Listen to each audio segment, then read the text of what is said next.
இந்த மலைக்காக அத்தனை பேர் போராடுறாங்க. இது போராட வேண்டி நாங்கள் முருகனை பிரார்த்திக்கிறோம். கந்தன் மலை கந்தனுக்கே, முருகன் மலை முருகனுக்கு தான் சொந்தம். இது கந்தர் மலை கந்தனுக்கே தான். மீண்டும் கந்தன் வருவான், வெல்வான். திருப்பரங்குன்ற மலை முருகனுக்கு சொந்தமானது என தீர்ப்பு உள்ளது. ஆனால் சிலர் திருப்பரங்குன்ற மலையை வைத்து அரசியல் செய்ய நினைப்பது வேதனையாக உள்ளது என பக்தர்கள் தெரிவித்தனர். உணர்வு இன்னைக்கு எல்லாருக்கும் பெரிய அளவில் இருந்துட்டு இருக்கு. பட் இருந்தாலும் என்ன பண்ணிட்டாங்கன்னா இன்னைக்கு தமிழ்நாடு கவர்மெண்ட் அரசுக்கு ஆதரவாக போலியாக கவர்மெண்ட்டும் சேர்ந்து எல்லாம் பண்ணுது. அதே நேரத்தில் போலீஸ் அவங்களுக்கு உடந்தையாக அநியாயமாத்துக்கு இந்த ப்ரொட்டஸ்ட்டுக்கு இது கொடுக்காமல் இருக்காங்க. இன்றைக்கி இருக்கிற சூழ்நிலையில் பார்த்துட்டிங்கன்னா இன்றைக்கி சிக்கந்தர் மலைன்ட்டு இன்றைக்கி திருப்பரங்குன்ற மலையை நம்ம கந்தன் மலையை சொல்கிறாங்க. ஆக்சுவலாக பார்த்துட்டாக்கா பல ஒரு 2-3 வருஷத்துக்கு முன்னாடிலேருந்து இது நம்மளது முருகனோட மலை. இது குன்று இருக்கிறதுல மலையிலே முதல் மலை நம்மளோட இந்த திருப்பரங்குன்ற மலை, குமரன் மலையில். இதையே இன்றைக்கி சிக்கந்தர் மலைன்னு சொல்லிட்டு இந்த முஸ்லீம் ஆதிக்கவாதிகள் பண்ணுறாங்க. இதுக்கு இந்த திமுக அரசும் உடந்தையாக இருக்குது. அதை எதிர்த்து நாங்கள் இன்றைக்கி ப்ரொட்டஸ்ட் பண்ணுறதுக்காக இன்றைக்கி திருப்பரங்குன்றம் வந்திருக்கோம். கந்தனுக்கு 1000 வருட வரலாறு உண்டு. சிக்கந்தருக்கு 200 ஆண்டுகள் தான். அந்த காலத்தில் உள்ள இந்துக்கள் நல்லிணக்கத்தோடு சிக்கந்தரை போய் அங்கு சென்று அடக்கம் செய்திருக்கிறார்கள். ஆனால் அந்த நல்லிணக்கம் தொடர வேண்டுமென்றால் இந்த மலை கந்தன் மலை என்பதை 1937 உச்சநீதிமன்ற தீர்ப்பு இருக்கிறது. அதற்கு இணங்கி இங்கு இருக்கும் தமிழ்நாட்டில் உள்ள அனைத்து இஸ்லாமிய பெருமக்களும் ஆதரவு கொடுத்து இது கந்தர் மலையாக அறிவிக்க வேண்டும். அதற்கெல்லாம் நீங்கள் ஆதரவு கொடுக்க வேண்டும் என்று கேட்டுக்கொள்கிறேன். நான் ஒரு முருக பக்தர். பல நூற்றாண்டு காலமாக எங்களுடைய பாரம்பரியமாக இருக்கின்ற முருகன் மலையை சிக்கந்தர் மலையாக மாற்ற முயற்சி பண்ணுறாங்க. இதுக்கு முக்கிய காரணம் நவாஸ்கனி. அவர் எம்பி பதவியை நீக்கணும். நவாஸ்கனி எம்பி பதவியை முதல் நீக்கணும், ரத்து பண்ணணும் பார்லிமெண்ட். இது மத உணர்வு உண்டாக்குறாரு. காலகாலமாக நாங்கள் இப்போ சாமி விட்டு இருக்கிற முருகன் மலையை திட்டமிட்டு போய் பிரச்சாரம் பண்ணிகிட்டு இருக்காங்க. நான் ரொம்ப வேதனைப்படுறேன். ஒரு பக்தர் ரொம்ப வேதனைப்படுறேன். இப்போ திருப்பரங்குன்றத்தில் நம்ம ரொம்பையும் கந்தனுக்கு வழிபடுறதுல எங்கள் வீட்டில் எங்கள் குடும்பத்தார்கள் எல்லா பேருமே நல்லா வழிபடுறதுல வழக்கம். இப்போ இதில் இந்த மாதிரி பிரச்சனையை நான் கேட்டவுடனே எங்கள் வீட்டில் இருக்க எல்லா பேருமே ரொம்பவும் மனசங்கடப்பட்டாங்க. இந்த மாதிரி ஆபத்தை உணர்ந்து இந்த மாதிரி நான் என்னோடய தனி சுய இதில் இங்கே நம்ம திருப்பரங்குன்ற போராட்டத்துக்காக இங்கே கலந்து கொள்ள இங்கே வந்தேன்.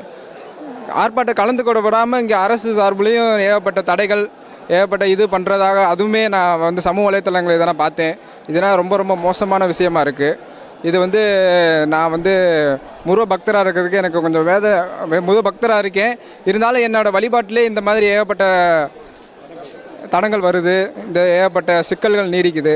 இதை நினச்சி எனக்கு கொஞ்சம் வருத்தமாக தான் இருக்குது. இருந்தாலும் சில இந்த ஆர்ப்பாட்ட உரிமைகள்னால ஏதோ மீட்டிடலாம் அப்படின்ற ஒரு சந்தோஷமும் ஒரு பக்கம் இருக்குது. இந்த மலை கந்தன் மலைங்கிறது தான் எல்லாரும் அறிந்தது. அறுபடை வீடில் முதல் வீடான இங்கே இப்படி ஒரு விஷயம் சிக்கந்தர் மலைன்னு சொல்லி அதுக்கான ஒரு மடைமாற்ற மாதிரி சில நிகழ்வு நடந்துக்கிட்டு இருக்கு. வேதனையாக இருக்குது. நாங்கள்லாம் பக்தர் கொடிகள் எத்தனையோ வருடங்கள் எங்கள் முன்னோர்கள்லாம் வழிபட்ட அந்த தளத்தில் முதற்படையான அந்த முருகன் ஸ்தலத்தில் இப்படி ஒரு நிகழ்வு நடக்கிறது மிகப்பெரிய வேதனையாக இருக்குது. அதுக்கான மாற்றங்கள் வரணுங்கிற காத்த நாங்கள் எல்லாருமே இங்கே கூடியிருக்காங்க. நாங்களும் ஆதரவு கொடுக்குறோம். கட்டாயம் இது அரசியலை தான் நான் நினைக்கிறேன்.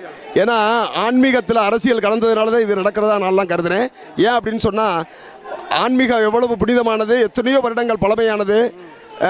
1937 இதனுடைய நீதிமன்ற தீர்ப்பு இருக்கிற நிலைமையிலையும் கூட இதை சிக்கந்தர் மலைன்னு சொல்லி அதுக்கான பிரச்சனைகளை பண்ணும்போது ரொம்ப மனவேதனையாக இருக்குது.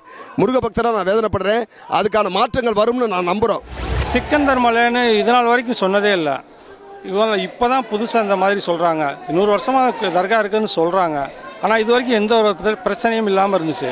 இப்போ திடீர்னு இவங்க ஆடு மாடு கோழி வெட்டுன்னு சொல்கிறனால தான் புதுசாக ஒரு பிரச்சனையை கிளப்பி விட்டனால தான் இந்து மக்கள் மனசு ரொம்ப புண்பட்டு இது ஒரு பிரச்சனையாக இப்போ கொண்டு வந்திருக்கோம். இந்து மக்களாக இதை ஆரம்பிக்கலை, அவங்களாம் இப்போ ஆரம்பிச்சிருக்காங்க. நாங்கள் ஒரு முக்கியமான தீர்ப்புக்காண்டி தான் எதிர்பார்த்துட்ருக்கோம். இந்து மலை இந்த கோயில் திருப்பரங்குன்றம் சுற்றி 1000 வருஷம் 2000 வருஷத்துக்கு இந்து பாடு கட்டுப்பாடு தான் இருக்குது. ஆனால் இப்போ என்னென்னா இவங்க திடீர்னு புதுசாக இது அரசியல் தான், முழுக்க அரசியல் தான். அரசியல் பண்ணுறாங்க. இது அரசியல் ஓட்டுக்காக தான் பண்ணுறாங்க. இந்து முஸ்லீம் ஒற்றுமையை பிரிக்கிறாங்க. அது ரொம்ப ஆபத்தானது. அது நிச்சயம் அது தடுக்கப்படணும். நம்ம கோயில் நம்ம உரிமையை மீட்டு எடுக்கணும். இந்துக்கள் பூரா தன்னெழுச்சியாக வந்து இந்த வந்திருக்காங்க பாருங்கள். இது இவங்க பூராமே இந்து முன்னணின்னு நான் சொல்ல முடியாது. தன்னெழுச்சியாக முருக பக்தர்கள் வந்து இந்த போராட்டத்தில் கலந்துக்கிட்டு இருக்காங்க. நான் வந்து ஆக்சுவலாக பார்த்தீங்கன்னா நான் ரஜினி ரசிகர், இந்த பகுதியோட செயலாளர். என் பேர் கோல்டன் சரவணன். ஆனால் இந்த மலையில் நான் என் கூட இப்போ சின்ன வயசுலேயே கவுசுன்னு சொல்லிட்டு ஒரு பையன் இருந்தான். அவங்க அக்காவுக்கு முடியாதப்ப இந்த மலை மேலே இருக்க தர்காவில் போய் அந்த பேய் விரட்டுவாங்க. பேய் விரட்டி தாயத்து கட்டி விடுவாங்க. இதுதான் நடந்துச்சு. அங்கே கெடா வெட்டுறதோ கோழி வெட்டுறதோ எனக்கு தெரிஞ்ச ஒரு 10 வயசில் அங்கே போய் இருந்திருக்கேன். ஒரு நாள் முழுவதும் அங்கே தங்கியிருக்கேன் நான். கேட்டிங்களா, திருப்பூரன்ற மலை முருகனுக்கு சொந்தம். நம்மலாம் பிறக்காதுக்கு முன்னாடி 1931 சுதந்திர இந்தியாவுக்கு முன்னாடியே வந்து இந்த மலை வந்து திருப்பூரன்ற முருகனுக்கு சேர்ந்ததுன்னு சொல்லி ஒரு தீர்ப்பு இருக்குன்றாங்க.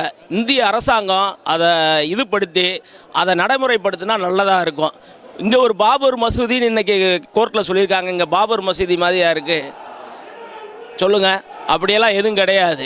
அதான் வந்து அவங்க வழிபாட்டு நவாஸ் கனின்ற ஒரு எம்பி வந்து இப்படி பகிரங்கமாக வந்து ஆட்டுக்கறி உணவை வந்து மேலே சாப்பிட்லாமா? எத்தனை லட்சம் கோடி மக்கள் வந்து நாங்கள் வழிபட்டுக்கிட்டு இருக்கோம். எங்களுடைய மதத்தை புண்படுத்தலாமா? அப்படி அவங்க இதை நாங்கள் புண்படுத்துகிறோமா? நாங்களும் தாழ்வாக தான் போய்கிட்டு இருக்கோம். அண்ணன் தம்பியாக போகிறோம். இந்த கவுசுன்னு சொல்கிற பையன் வந்து என் கூட மாலை போட்டு பழனிக்கெல்லாம் வருவான். அவங்க அக்காவுக்கு உடம்பு இல்லைன்னொன்னையும் 3 நாள் அந்த தர்காவில் படுத்து கிடந்தோம் நாங்கள் 10 வயசில். அப்போல்லாம் ஆடு கோடியெல்லாம் வெட்டலை. இவங்க சொல்கிறதெல்லாம் சும்மா அவங்களோட அரசியலுக்காக பேசுகிறாங்க. இது வந்து நல்லா இருக்காது. பார்த்தீங்கன்னா தொடர்ந்து இந்துக்களோட உணர்வை புண்படுத்த விதமாக தொடர்ந்து இந்த அரசு வந்து நடந்து கொண்டு இருக்குது. ஏன்னா ஃபஸ்ட்டிங்கன்னா கந்த சஷ்டி கவசத்தை அசிங்கப்படுத்தினாங்க. இப்படி தொடர்ந்து பாருங்கள், இது அறுபடை வீட்டில் முதல் படை வீடான திருப்பரங்குன்றத்தில் இன்றைக்கி வந்துட்டு இந்த மாதிரியான ஒரு இது மலையில் போய் ஆடு மாடு கோழிகளை வெட்டுறது வந்து எந்த விதத்தில் இது வந்து சரியாக இருக்கும்? ஏன்னா மேலே போய் மாமிசம் சாப்பிட்றவங்களுக்கு அனுமதி, அறப்போராட்டம் நடத்துகிற வகையில் இந்துக்கள் ஒன்று கூடுறதுக்கு இங்கே தடைனா காவல்துறை யாருக்கு ஆதரவாக செயல்படுது, யாருக்கு எதிர்ப்பாக இருக்குன்றதை நாங்கள் இங்கே பதிவு செய்ய விரும்புகிறோம். அதாவது இது கந்தனுக்குரிய காலங்காலமாக உள்ள இது மலை. இதை தேவையில்லாமல் இந்த போய் இங்கே மாடை வெட்டுவன்னு சொல்லி இன்றைக்கி இந்துக்களோட ஒரு எழுச்சியை எழுப்புறாங்க. ஆனால் இதை பார்க்குறதுக்கு ஒரு வேதனையாகவும் இருக்குது. இங்குள்ள இந்துக்களை பார்த்திங்கன்னா யாருமே ஃபுல்லாக எல்லாருமே வரல. இந்த இந்துக்கள் வந்து இன்னும் உணர்வே அவங்களுக்கு வரல. இன்னும் இன்னைக்கு எல்லாருமே வந்திருக்கணும். இந்த போராட்டம் ஒரு 10,000 பேர் அளவுக்கு திரண்டு இருந்திருந்தால் நம்மளோட இந்து மதத்தோட விளைவு தெரியும். அது இன்னும் இவங்க எல்லோரும் ஒன்று கூர்ந்து இதை பெருசாக்கி கந்தமலை முருகருக்கே எல்லாத்தையும் அந்த முருகனுக்குள்ளதை முருகனுக்கே ஒப்படைக்கணும். வெற்றிவேல் முருகனுக்கு அரோகரா. திருப்பூன்ற மலை, கந்தன் மலை எங்கள் மலை, இந்துக்கள் மலை. எந்த மாற்று கருத்தும் கிடையாது. பல நூற்றாண்டுகளாக இந்துக்கள் வணங்கி வர்ற மலை. சிக்கந்தர் அதுங்கிறது இப்போ கவர்மெண்ட் இதுலேயும் போட்டிருக்காங்க. சிக்கந்தர் வந்து இங்கே அடக்கம் பண்ண கிடையாது. ஒரு அடக்கம் பண்ண இடம் வேறு. அது கவர்மெண்ட் கெஜெட்லேயே இருக்குது. எல்லாம் பப்ளிஷ் பண்ணியிருக்காங்க. அதை மறைச்சிட்டு இவங்க புதுசாக இங்கே வந்து அந்த காலத்தில் வந்து கட்டியிருக்காங்க. கட்டி அதை ஒரு கன்வென்ஷனாக வச்சுருந்ததை இப்படி பழக்கப்படுத்திக்கிட்டாங்க. இது இந்துக்கள் வந்து சைக்குத்தன்மை இருந்ததுனால விட்டு கொடுத்துக்கிட்டு இருந்தோம். இப்போ அவங்க அதை அவ்வளோ சாதம் பயன்படுத்த பார்க்கறதுனால எதிர்ப்பு தெரிவிக்கிறோம். இது வந்து சிக்கந்தர் மலை இல்லை. இது வந்து முழுக்க இந்துக்களுக்கு சொந்தமான ஒரு மலை. இது வந்து பல்லாயிரம் நூற்றாண்டு காலமாக முருகனுடைய கோயில் இருக்கிற இடம், முருகன் இருக்கிற இடம். இதே கேள்வியை கிருவானந்த வாரியார்கிட்ட கேட்டாங்க. அவர் வந்து நம்மளுடைய பேர் கேட்டால் நம்ம அப்பாவோட பேர் இன்சியலோடு சேர்த்து சொல்லுவோம். அது மாதிரி சிவனுடைய மகனுடைய கந்தர் மலைங்கிறனால கந்தர் மலையத்தை இவங்கெல்லாம் சிக்கந்தர் மலைன்னு சொல்லிக்கிட்டு இருக்காங்க. உண்மை அது இல்லை. இது முழுக்க இந்து கோயில். அதனால் இந்து தர்மத்தை காக்கிறதுக்காக வேண்டியும், சனாதன தர்மத்தை காக்கிறதுக்காக வேண்டியும் இந்த மலை எந்த காலத்துலேயும் இந்துக்கள் கையை விட்டு போகக்கூடாது. இவ்வளோ பிரச்சனை வந்ததே பெரிய தவறு. வெற்றிவேல் முருகனுக்கு அரோகரா. வெற்றிவேல் முருகனுக்கு அரோகரா. வெற்றிவேல் முருகனுக்கு அரோகரா.